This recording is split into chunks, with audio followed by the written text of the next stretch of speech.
Lalu ketika Bang Ahid Syahroni ini bertanya tentang hal aliran dana tersebut, ke siapa? Pak Dedi menjawab aliran dana tersebut ke pengacara Pak Yosep. Dan Pak Dedi punya buktinya. Saya dulu tahu sendiri Pak Dedi ini bukan sekedar memberikan kesaksian waktu di Polda Jabar juga. Dia itu bawa map setebal ini teman-teman. Bawa map, jadi dia ketika ditanya, nih buktinya. Ketika ditanya lagi, ini buktinya. Jadi bicara dengan data. Teman-teman, ketika kita melihat sudah begitu banyak sekali saksi-saksi yang sudah dihadirkan di persidangan, mereka berbeda-beda keterangannya. Tapi saya menilai kesaksian dari saksi-saksi ini, terutama yang sama sekali tidak mengenal dengan keluarga Ibu Tuti atau keluarga Yosep ini saya menilai pernyataan yang sangat-sangat jujur, apa adanya. Saksi definisinya adalah orang yang melihat, mendengar, dan merasakan. Melihat kejadiannya memang tidak melihat, akan tetapi melihat sosok, langsung menyebutkan nama-namanya. Nah, yang tentunya ini menarik. Saya menilai kesaksian dari sebagian para saksi yang sudah menyebutkan nama-nama yang dilihatnya itu, ini saya menilai ambil positif. Itulah kebenaran, teman-teman. Nah, akan tetapi ya wajar sekali sih, yaitu menurut Pak Rohman Hidayat, saksi ini ada yang setting. Namun saya belum menemukan keterangan siapa sih yang men-settingnya, siapa orangnya, dan apa tujuan atau motivasinya.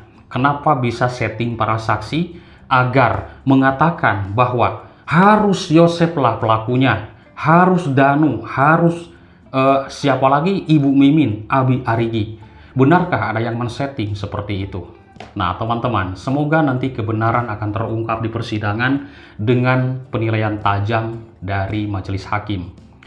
Karena dari pernyataan Pak Rohman, saya menyimak keterangan Danu pun dianggap mengarang, keterangan dari sekian banyaknya saksi yang sudah dihadirkan pun dianggap oleh Pak Rohman itu adalah karangan dan ada yang setting.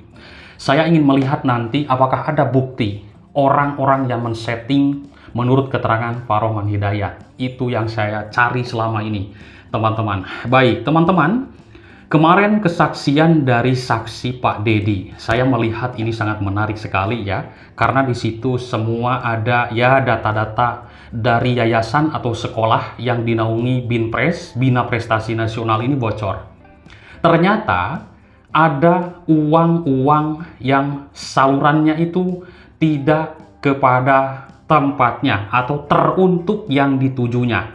Teman-teman, ketika saya melihat dari keterangan Bang Ahid Syahroni, yaitu kuasa hukum Danu dari tim ATS Law Firm, di sini ketika tim ATS Bang Ahid Syahroni ini ditanya oleh salah satu media, yang saya tahu ini adalah media Des Jabar, dan juga di situ banyak sekali para YouTuber yang hadir untuk merekod dan menyimak jalannya persidangan.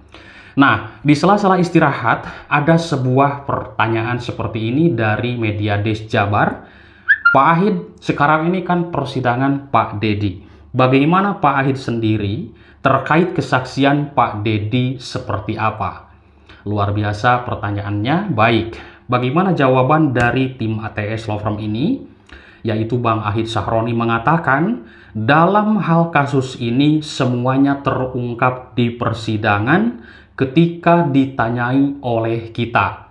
Maksudnya Bang Ahid dan juga tim yang lain ini bertanya kepada saksi Pak Dedi ini, bertanya masalah keuangan, bertanya masalah yayasan, bertanya masalah bagaimana kegiatan dulu ketika menjadi bendahara di sebuah sekolah tersebut, teman-teman. Nah, teman-teman, di dalam persidangan tersebut, Bang Ahid Syahroni mengatakan, meskipun intinya pertanyaan itu tajam dan juga tegas dari tim kuasa hukum yang lain pun, tapi menurut Bang Ahid Syahroni tidak ada tendensi apa-apa, tidak ada tendensi apapun. Intinya, kita murni memang ingin sekali mengungkap siapapun atau bagaimanapun terhadap proses ini harus sesuai dengan porsinya.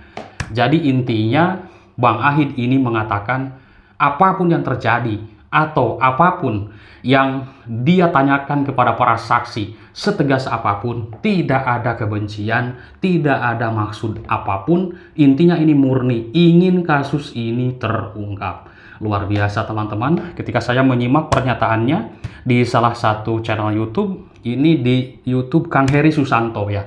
Saya menyimak barusan dan ini pun sambil nonton juga ya teman-teman. Saya rangkum dari pernyataannya. Baik, teman-teman, di dalam kasus Subang ini kita semuanya sangat menyoroti dengan keterangan Pak Yosef, dengan keterangan Danu, Ibu Mimin, Abi, dan Arigi. Nah, di dalam sebuah persidangan pun sudah terkumpul begitu banyaknya saksi yang melihat sosok A disebutkan, yang melihat sosok B sudah disebutkan. Namun yang sangat disayangkan ketika keterangan Angger dan juga Ibu Cici ini tidak ada bukti CCTV-nya. Yang dikatakan Ibu Cici adalah harddisknya itu ditukar.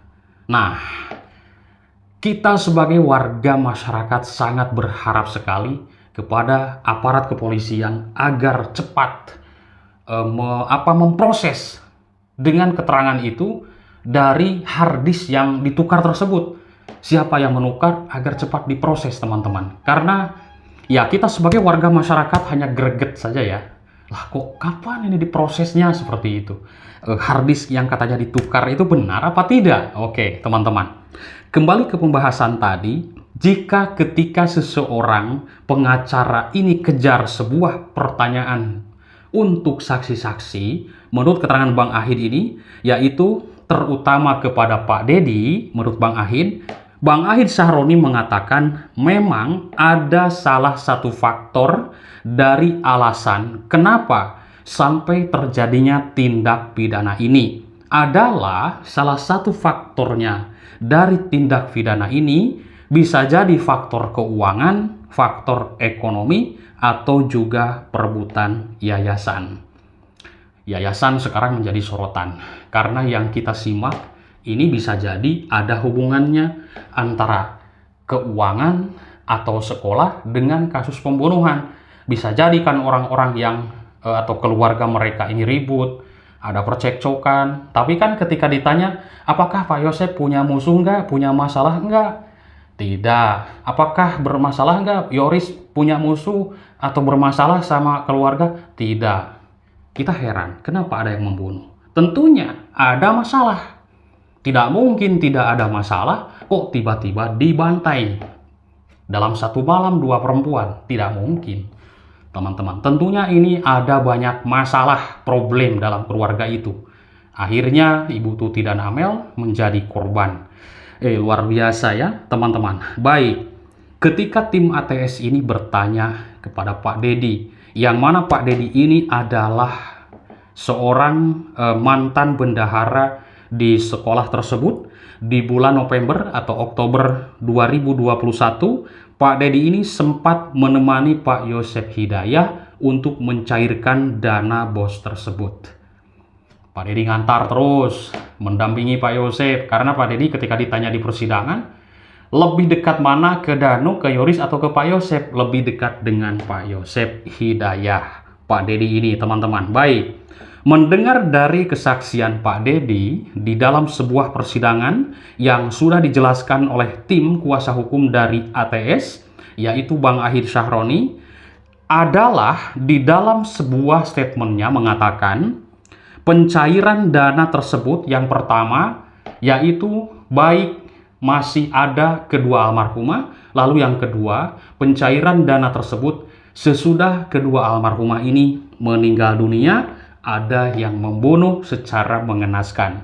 Dan pelakunya sudah disebutkan oleh Ramdhanu, berikut dia sendiri pelakunya di tanggal 18 Agustus 2021 lalu. Jadi kadang merinding ya membahas kasus Subang ini. Karena begitu kita menilai kok banyak sekali ya kejanggalan-kejanggalannya, begitu rincunya keterangan dari para saksi. Baik, teman-teman, berarti aliran dana BOS ini atau kita sebut adalah uang negara yang diperuntukkan untuk siswa atau untuk sekolah atau membantu mensupport siswa, teman-teman. Siswa yang tidak mampu itu disupport dengan dana bantuan operasional siswa atau sekolah.